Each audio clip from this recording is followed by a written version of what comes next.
আসসালামু আলাইকুম। আমরা আমাদের অফিসের ছাদ বাগানে আছি। এখানে একটা করমজা গাছ আছে। স্যার এইটা নেন। এইটা পেকে গেছে, লাল হয়ে গেছে। এটা নেন। শিফা স্যার এইটা নিতে পারেন। এটা নেন।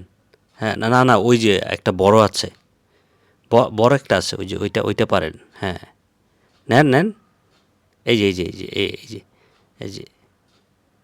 এই যে একেবারে পেকে লাল হয়ে গেছে। এটা টকটক স্বাদের, ভিটামিন সি সমৃদ্ধ আর কি।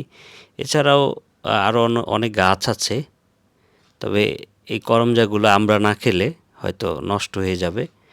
পেকে একেবারে লাল হয়ে গেছে। খুবই চমৎকার একটি গাছ। করমজা গাছ খুব একটা এখন ইদানিং দেখা যায় না।